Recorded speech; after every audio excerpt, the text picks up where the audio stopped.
And this morning, we're going to continue our trek through Scripture. We are walking our way through the book of Daniel, and we're just going to dive right into the story. There's no amazing intro to this at all. We're just going right into the story. And today is kind of part two, because last week we started the story of Shadrach, Meshach, Abednego, and the fiery furnace. But what happened is, if you were here, and many of you probably weren't, but if you were, we left the story right in the middle of it.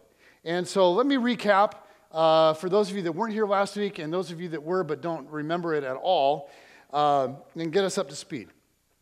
The nation of Babylon at that point has become the dominant kingdom in the known world. And its philosophy is to conquer as many people and as much territory as possible. And every time a new nation is conquered, the brightest and the best of that nation are then exiled back to Babylon. The most talented and the best educated and the most beautiful, they are captured and they're rounded up and they're marched off to serve in Babylon. Okay, so Shadrach, Meshach, and Abednego, along with their really good friend Daniel, are exiles from Judah, okay, essentially Israel, to Babylon. And these men are devout Jews. And in Babylon, God blesses them in miraculous ways. And they rise to very high levels in the Babylonian government. And so because of its foreign policy, Babylon is this incredibly diverse kingdom. It's a blending of exiles from all of these conquered nations. And they're smart and they're educated and they're beautiful people from all over the known world. Okay, but it's a fractured nation. There's different ideologies, there's different languages, there's different religions. And so Babylon lacks unity. So Nebuchadnezzar dreams up an event to bring the nation together. He thinks to himself, how better to create unity than form a common national religion? So he has this massive statue crafted, and he holds this awe-inspiring dedication ceremony. And so let me kind of describe the scene for you, especially if you weren't here last week. We're told that this statue is just magnificent. Okay, it's 90 feet high, so like a 9-story building, and it's made of gold. And the people are to make a pilgrimage outside the city, out to the plain of Dura, where they will see the most impressive and diverse gathering of leaders ever assembled in the world. And so we talked about last week about what this might look like. And so maybe you could envision the opening ceremony of an Olympics. You know, this vast assembly of peoples from various cultures and nations. They're the brightest and they're the best and they're the most talented from all over the world. And there's all this art and all this pageantry happening around this event. And then you combine that with, say, the feel of a presidential inauguration. Sort of like a nationalistic rally. You know, it's political and it's patriotic and it's vast. There's a sea of people as far as you can see. And on top of that, as part of this whole ceremony, there's this unbelievable music. This incredible concert, every instrument imaginable. And people are supposed to be transported by the music. And I think of, and I mentioned this last week, I think of the U2 concert at CenturyLink that Jen and I went to. It was just unbelievable.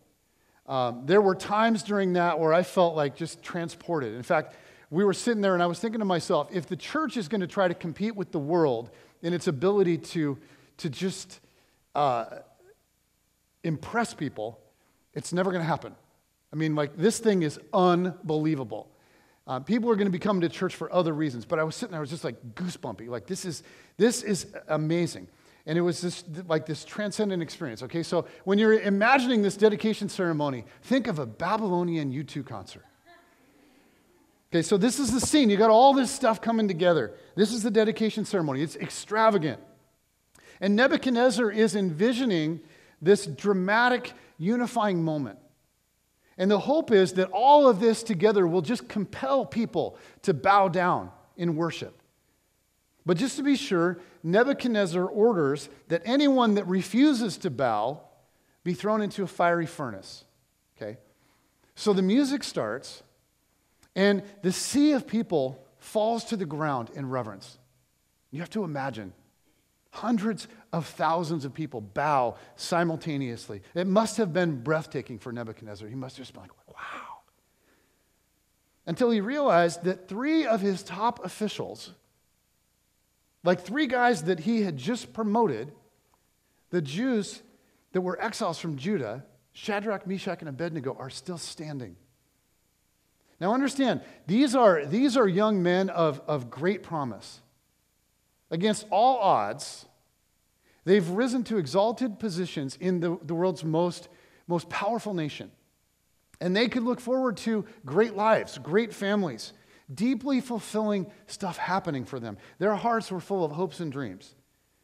And now, because they're standing, they're facing a horrendous death. And the interesting thing about all of this is that none of this was out of their control. I mean, all they had to do was say a word. All they had to do was bend a knee, and this whole nightmare for them would be over. They'd live and they'd be restored to positions of power and honor and status. Because as shocked as Nebuchadnezzar is by their refusal to bow, he's giving them every chance. It's like a parent, like, do you want me to give you a spanking? Well, now do you want me to give you a spanking? If you don't stop it, I'm going to give you a spanking. This is Nebuchadnezzar. This is Daniel chapter 3, verses 13 to 15. It says, furious with rage, Nebuchadnezzar summoned Shadrach, Meshach, and Abednego. So these men were brought before the king. And Nebuchadnezzar said to them, is it true, Shadrach, Meshach, and Abednego, that you do not serve my gods or worship the image of gold that I have set up? Now, when you hear the sound of the horn, flute, zither, lyre, harp, pipe, and all kinds of music, if you're ready to fall down and worship the image I made, very good. But if you do not worship it, you will be thrown immediately into a blazing furnace. Then, what God will be able to rescue you from my hand? He doesn't want to send them to the furnace. He's giving them every opportunity. But they will not compromise. Verse 16, Shadrach, Meshach, and Abednego replied to him, King Nebuchadnezzar, we do not need to defend ourselves before you in this matter. If we are thrown into the blazing furnace, the God we serve is able to deliver us from it, and he will deliver us from your majesty's hand. But even if he does not, we want you to know, your majesty, that we will not serve your gods or worship the image of gold that you have set up. Okay, that's all recap. That's as far as we got last week. We're picking it up, verse 19 now. Then Nebuchadnezzar was furious with Shadrach, Meshach, and Abednego, and his attitude toward them changed. He ordered the furnace heated 7 times hotter than usual. Now, a word about this. 7 is often used in the ancient world as a metaphorical way of saying a lot. It's like, I don't know if they had trouble counting, but you get above that, and it's just like. For instance, in Proverbs it says, for though the righteous fall 7 times, they rise again. It's like, that's all we can imagine, falling 7 times. So 7 just means a lot. So Nebuchadnezzar is saying, I want you to crank that baby up as hot as we can possibly get it. Okay, let's pause here and just try to envision what these men are facing. You ever burned yourself? Like with a match or on a hot stove? Here's what I've noticed. It hurts. Like when I go to Azteca and the guy brings out my enchilada and he says, hot plate, senor. And then I'm like not paying attention and I touch it. It hurts, man. You notice that? And the thing is, for me, that doesn't happen very often because it happened one time and it hurt. And so now I'm like really careful because I have this fear of being burned. My wife, on the other hand, she has never seemed to develop a healthy fear of hot things. Like sometimes she'll be baking something and she'll just like reach into the oven, just like to adjust the oven rack with her bare hand. And she'll be like, ouch, that's hot. And I'm like, yeah, it's hot in there, babe. And for some reason, that part of your brain that tells you, like, be careful, that's hot, it's never been developed in her. Like, when we first got married, we were leaving home one night, and we're going out, and she noticed that she had a wrinkle in her top. And we were late. And so she didn't want to take the time to take it off and iron it, so she decided to iron it while it was still on. And she wasn't careful enough. And the wrinkle was like right here, so she took the iron and she's trying to get the wrinkle, and she put the tip of the iron like right on her skin, right below her collarbone. And for months, she had like the Star Trek symbol branded under her collarbone. So for some reason, she just doesn't have that healthy fear of getting, I don't get it because I'm terrified of getting burnt. I don't like it. In the early years, we lived in this tiny little apartment, and all we could afford was like a little camping grill. You know what I'm talking about? And it's like, yeah, it looked like that, except it was way old. And so the only way to light it was to turn on the gas, and then you put a match in there. And so you had to put your hand right in there. And there's like no igniter switch or anything. And so when it was windy out, and we had this little fenced backyard, when it was windy out, the wind would like blow the gas out of there, so there wasn't enough gas in there, and it'd blow the match out. And so the only way to light it was to like keep the lid closed. You know what I'm talking about? And you turn the gas on, and it has to get enough gas that collects in the chamber, and then you light the match, and guess what happens when you put it in there? You know? And so, like, my arm would get all seared, and it was, like, just frightening. I'm, like, putting the match in there, I'm like, oh. So I'd come home from work, and I'd be like, hi, babe. And she'd be like, hey, I thought we'd barbecue some chicken for dinner. Can you light the barbecue? And I'd be like, dang it. Can we just, like, go out or something? I mean, what I really want is, like, you have no fear, you light it. But it's my wife, and I'm the man. I got to light the barbecue. And I don't like getting burned. I have this fear. And so when we grew up and we got, like, a full-size barbecue with an igniter switch, it changed my life. A couple weeks ago, we had dinner with Jeff and Monica over at their place, and they had offered to make us some steaks, and they just got the egg, which is like the ultimate machine. Have you seen these things? Just unbelievable what that thing can do. But they can get so hot. And so Jeff is kind of new, and he got it really, really hot. And so he was trying to adjust some stuff, and he'd open it, and the fire would just like come, like he has to open it from the front right where his hand is. The fire would come crawling out. Like I would watch it just come crawling out and go right up his arm. I'm like, ooh, wow. Just like burp fire at him. And Jeff, you know, he's holding the thing. He's like, man, it's so hot. But he kept trying to fix it, so he kept opening it, and he'd crawl out. And he's like, oh, dang it. And finally, Jen's in the kitchen, and she's overhearing this, and she's like, Jeff, maybe you should, like, put on an oven mitt. And I'm like, oh, that's ironic. But he never did.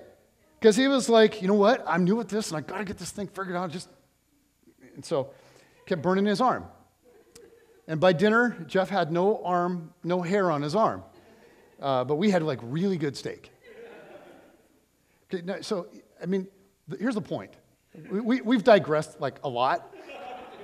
The point is, fire hurts. And these guys are facing a fiery furnace, like life-size. A furnace that's cranked up as hot as it can get. Now, in addition to the physical pain that can be involved in this, you need to know that, like, to deliberately burn someone, to burn somebody to death is historically one of the most inhumane forms of execution. It involves treating a human being like an object, like a stick of wood to just be disposed of. So there, like, won't even be a corpse left to mourn. Okay, which in the ancient world was really a big deal. Historically, it's been reserved for like witches or heretics or people that society just wants to dispose of. It's one of the most painful, most inhumane treatments of people in the whole cruel history of the human race. And that's what these three men are waiting for. They're waiting to just be thrown right into the flames. And again, this is the fate that they face voluntarily. I mean, all they had to do was say the word, bend the knee. Okay, verses 21 to 23. So these men, wearing their robes, trousers, turbans, and other clothes, were bound and thrown into the blazing furnace. The king's command was so urgent and the furnace so hot that the flames of the fire killed the soldiers who took up Shadrach, Meshach, and Abednego. And these three men, firmly tied, fell into the blazing furnace. These men are so firmly bound that they have to be carried up there, and they're thrown into the furnace. And the furnace is so hot that even the men who carried them up there are killed by it. And that detail is very important to the writer. The writer wants us to understand that Nebuchadnezzar's rage is so intense and the fire is so hot that he's actually killed some of his own men, and it doesn't even bother him, doesn't even register with him. This is not a story about people kind of skipping out of a lukewarm fire like you would see people doing, a coal walk kind of thing. There's no hope, humanly speaking. Okay, the setting is immobilized bodies being tossed into a raging inferno. Now, I want to stop for a moment and ask you, as best as you can, to imagine the experience of these three young men. They're facing what looks to be their final moment, and they have been faithful to the very end. Since they first heard about this command to bow down before a statue, they've seen the end coming. They've prayed and they've prayed and they've prayed, but now every avenue, every door, every exit has been closed. And they're carried now to the furnace. And we think of this story like it's a cartoon or something. These are real people. And they're filled with courage and fear and defiance and faith. It's really hot. And they've seen the men who carried them to the furnace collapse and die from the flames. And then they're in the fire. And they're waiting for the searing pain. They're waiting for their flesh to melt, for the smoke inhalation to suffocate their lungs. But it doesn't come. They don't feel any different. It begins to dawn on them as they're in there, they're not even warm. There's no burns. There's no smoke in their lungs. They're not even tied up anymore. They're walking around in there. And that's not the best part. The best part is this turns from miracle to divine encounter. Look at verses 24 and 25. It says, Then King Nebuchadnezzar leaped to his feet in amazement and asked his advisors, Weren't there three men that we tied up and threw into the fire? And they replied, Certainly, your majesty. He said, Look, I see four men walking around in the fire, unbound and unharmed. And the fourth looks like a son of the gods. There's a fourth member of the furnace club walking around in there. Apparently, he's the one that delivered the other three. And he convenes a little meeting right there in the furnace.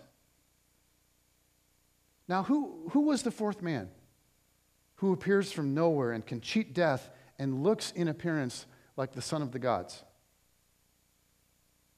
Well, the writer doesn't say. The text doesn't say. But I think maybe it was Jesus. It just sounds like the kind of thing he would do. And they're walking around in the furnace together. Apparently, they spent quite a bit of time in there together. They had the world's most intense life group meeting right there in the furnace. And I wonder what they said to each other. I wonder if the fourth man told them how proud the Father was of their loyalty, of their devotion and their love. And I wonder if he told them that because of this one act of faithfulness of theirs, their names would be remembered for thousands of years. Their names would be remembered 2.5 millennia later on the other side of the world by a totally different culture. I wonder if he told them that for centuries all around the world, men and women who faced suffering or persecution or trial or death, would be immeasurably strengthened by hearing the story of what these three men have done. And I wonder what they said to that fourth man. I'll bet they poured out adoration and gratitude and wonder and worship like they never had in their lives. And the furnace, which looked like it meant the end of their lives, turns out to be the greatest thing they ever experienced. It becomes like the can't-miss event of their lives. Because the furnace turns out to be the place where they meet God. Now here's the whole point of this story. They were hoping to get delivered from the furnace. But God decided to deliver them in the furnace. Sometimes God delivers from the furnace, but sometimes God delivers people in the furnace. Jesus said to them what he says to people still, okay, I will meet you in the furnace. Because it turns out that Jesus is a furnace kind of guy. The place where full devotion can lead you. Very often the place that looks scary and dangerous and painful. The place that looks like the end turns out to be where Jesus is. Turns out to be the adventure of a lifetime. And Jesus says to people still, I'll meet you in the furnace. You follow me. It's going to be dark. It's going to look dangerous. It's definitely going to scare you. But if you keep following me, I will meet you in the furnace. He says it still, and he's saying it to some of you this morning. Okay, let's keep going. Verse 26. Nebuchadnezzar then approached the opening of the blazing furnace. Now, the text doesn't say, but I'll bet he approached it from a considerable distance. He approached the opening of the furnace and shouted, Shadrach, Meshach, and Abednego, servants of the Most High God, come out. Come here. So Shadrach, Meshach, and Abednego came out of the fire. I mean, wouldn't you love to see that walk? Verse 27, and the satraps, prefects, governors, and royal advisors crowded around them. They saw that the fire had not harmed their bodies, nor was a hair of their head singed. Their robes were not scorched, and there was no smell of fire on them. The writer tells us that their robes weren't even scorched. And it's interesting, if you remember back to verse 21, the writer went into like all of this unnecessary detail about the clothes that they wore. Like they were wearing robes and trousers and turbans and other clothes, he writes. Now, why does the writer do this? Is it because, like, he has an eye for fashion? He wants us to understand. He's setting the story up, and he wants us to understand the extent of this miracle. Like, not only are the men saved and their hair okay, but God even protects their clothes. Like that t-shirt. Shadrach's favorite t-shirt, the one with the holes in it, the one that his wife has been trying to get rid of for years and can't get rid of. The t-shirt comes away unscathed. Okay, so check out Nebuchadnezzar's reaction to all this, verses 28 and 29. Then Nebuchadnezzar said, Praise be to the God of Shadrach, Meshach, and Abednego, who has sent his angel and rescued his servants. They trusted in him and defied the king's command, and were willing to give up their lives rather than serve or worship any god except their own.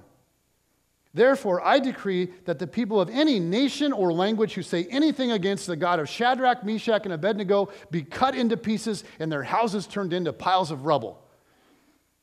Nebuchadnezzar's not a real big, like, freedom of religion guy. He's not like a real big Bill of Rights kind of advocate. He says, for no other God can save this way. Verse 30. Then the king promoted Shadrach, Meshach, and Abednego in the province of Babylon.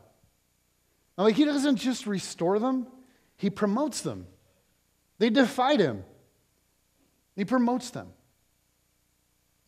Because God showed up. And I wonder, what do you think the rest of their lives were like? We don't know. I mean, this is the last we ever hear of them. It's the last time that they are ever mentioned in Scripture. But I wonder, as they went through life, if they ever thought how easily they might have missed this whole adventure. Like if they'd given in to fear. Just one word, one bent knee, and they'd have missed the adventure of their lives, missed the encounter with the fourth man in the furnace. And I wonder if, when they were old men, like many, many years later, I wonder if they would gather on the anniversary of this date to remember, put on their old robes and remember the time when they were young men and they were full of courage and faith and they defied a king and they walked around in the flames and they spent a few moments face to face with the living God. I bet they did. If it was me, I would have. I bet they never forgot this moment going into the furnace, which looked like the last thing they wanted to do. And it turned out to be the greatest event of their lives because God was there. Now, I mention this because I think there's a great danger for Christ followers living in a world as comfortable as the one that most of us inhabit. The danger is that the primary goal of my life becomes furnace avoidance. It's that I start to only pray stuff like, God, deliver me from pain, discomfort, suffering, inconvenience. Just make my life smooth, make my life easy, make my life comfortable, make it pleasant, remove all of the obstacles from it. The danger is that we start to avoid even the lowest level flames. In our flame avoidance, we miss all kinds of opportunities to meet with God. I mean, imagine with me for a second that God uses a calendar, on his phone or whatever, to plan all the activities that he's going to do on earth. And before you go, that's stupid, Pastor. Okay, I know God doesn't need a calendar. I know he doesn't forget stuff. He's omniscient and he's omnipresent, and so he never has to remember to go any place because he's already there. But imagine God having a calendar. And whatever the date was that Shadrach, Meshach, and Abednego had their ordeal with Nebuchadnezzar, whatever the time was, let's say 10 o'clock or whatever, that God had written down on his calendar, meet Shadrach, Meshach, and Abednego in the furnace. Here's an interesting question.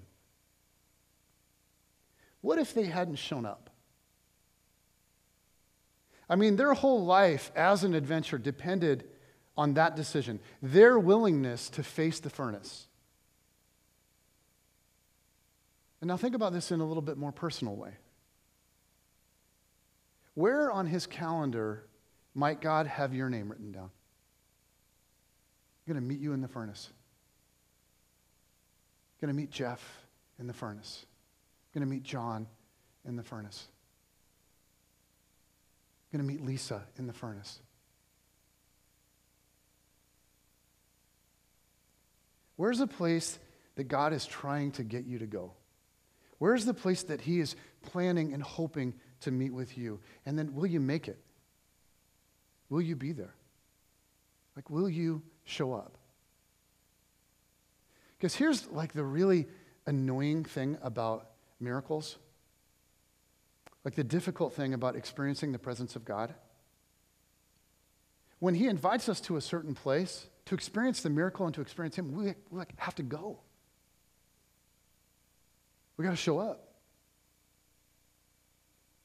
And I think what most Christ followers would say is, I want to see miracles. Okay, if God is real and this whole thing is legit, I want to see miracles and I want to experience the presence of God. I want to encounter him. I want to feel it. I want it to be undeniable. But the danger is that we make comfort and ease our real gods and we experience them to the neglect of the living God. And this morning, I want to challenge you to think deeply about your life these days. Where is God trying to get you to go? Because you may be at a major crossroad in your life, in your faith. And what God does next really depends on whether or not you show up. And for many of you, I'm guessing that you have a strong sense, even this morning, of something that you know God wants you to do. A way to follow, a way to be faithful. But there's something uncomfortable, something about it that makes you nervous. And so you're tempted to bow the knee to another God. God of comfort, God of ease, God of the familiar. But what if bowing the knee will, in the end, cost you big time? What if God has a deep encounter with you written in his calendar?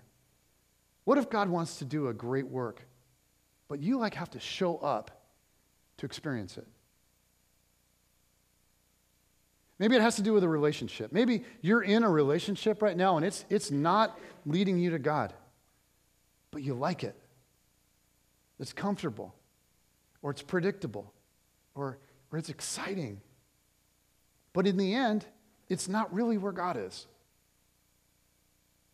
Or maybe years ago, you said to someone, I will stand by you no matter what. But the no matter what part, it's been really hard. The relationship's been a grind. It's been tough. And the easiest thing to do would be to just bail. But you know that God is asking you to stay. You're on God's calendar, and to show up, you just have to stay right where you are. Or maybe it has to do with social pressure. Maybe at work or with your friends. Or, a dynamic in your family. People are engaged in stuff consistently that you know isn't right. And God is saying, I want you to refuse to go along anymore. He wants you to stand up, or he wants you to at least quietly bow out. But whatever it is, it keeps happening. And you hear God's still small voice. But the consequences of refusing to go along, they scare you. You have no idea how people will react and where it all might lead. Or maybe it has to do with a habit in your life, something that no one knows about. Something that you do that brings you a lot of guilt and shame. And God is asking you to step out and confess it to someone. Someone that loves you. Someone that you know is for you. To get it out in the open and to get accountability and to get boundaries set up in your life. But you feel like your habit, it feels safe. Something you kind of enjoy. And you wonder if you really could live without it. See, we all have statues that are standing before us. And we're asked to bow all the time. And maybe for you, it's simply taking steps forward in your faith. Maybe that's going where God wants you to go. You want more of God, but the reality is you need to pursue him. You need to pursue it. You need to take some steps. Maybe you need to start making church a priority. Or maybe you need to make the decision to go public, to get baptized. Or maybe you need to decide to get into a life group this fall. Or maybe you need to call a Christian friend that you highly respect, and you need to go out for coffee with them and talk, maybe even set up a regular kind of time to meet with them. The truth is, you've just been kind of sensing God nudging you, but you've been too lazy or you've been too afraid to take steps. And I'm just saying, what if he's got you on his calendar, and by not showing up, you are missing it big time? Or maybe it has to do with your kids. Something's going on. Something's going on in your home, or something's going on with your kids, and you know it's time for you to take some action. You know that you need to deal with this situation, but you've been putting it off. Maybe you need to confront. Maybe you need to encourage. Maybe you need to ask some questions. I don't know where God might be directing any one of you to take some action. But I do know that if you want to see miracles, if you want to see God work powerfully, if you want to encounter him deeply, you have to show up. And we can sit around complaining that we don't see God's activity, that we don't sense his presence, but so often it's just that we're not going where he's inviting us. And this has been a major struggle for me over the years. I've bowed the knee to other gods more often than I'd like to admit, probably more often than I even realize. And I can't imagine all that I've missed because of that. But when I've gone where he wants me to go, I've seen him move. And I've encountered him time and time again. I remember when I was 21, I'd been a Christ follower for a little less than a year. And I was dating this girl that was extremely attractive. And she was fun, and she was kind of dangerous. And being with her was like exciting. But she didn't share my faith. She didn't share my values. She didn't share my boundaries. And I remember feeling God saying, you got to end this thing.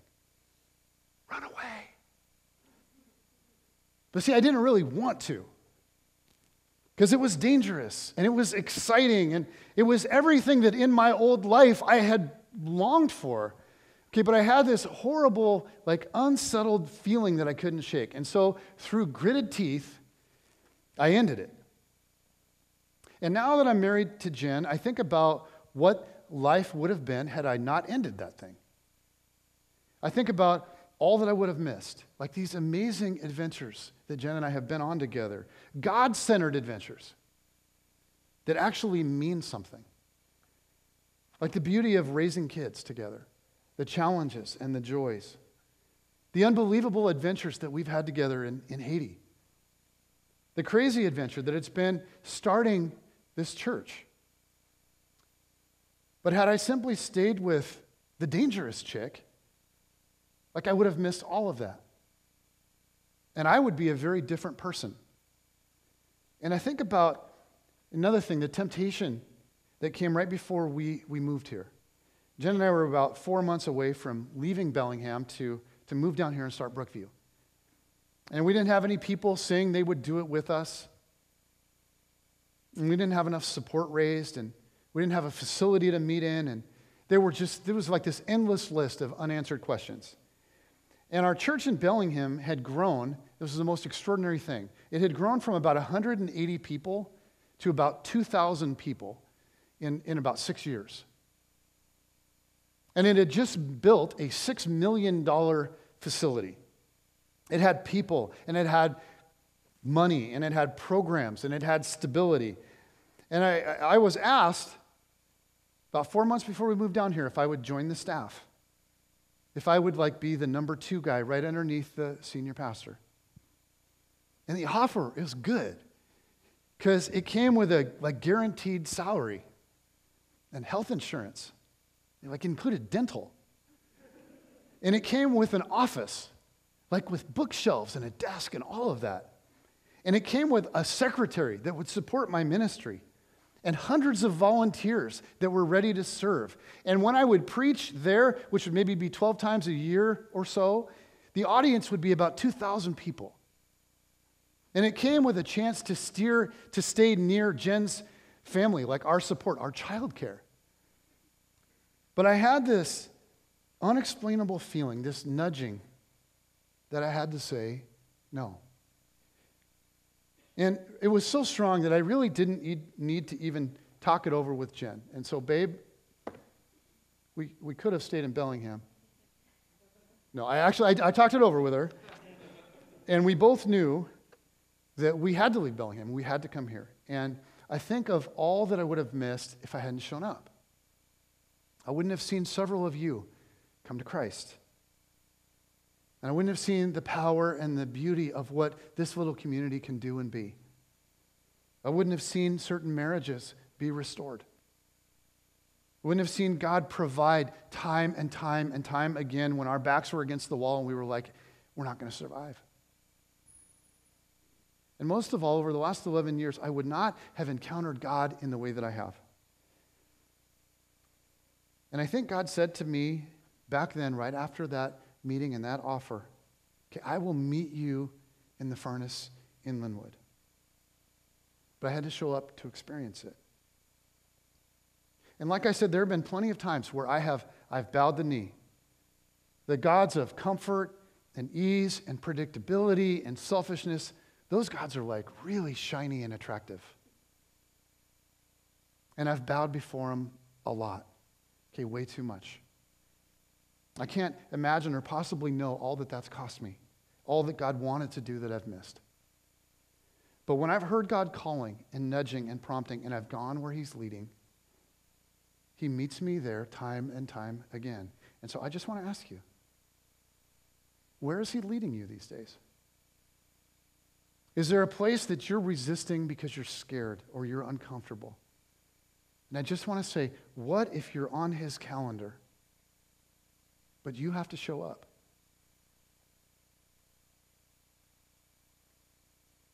And I just want to say something like from the heart.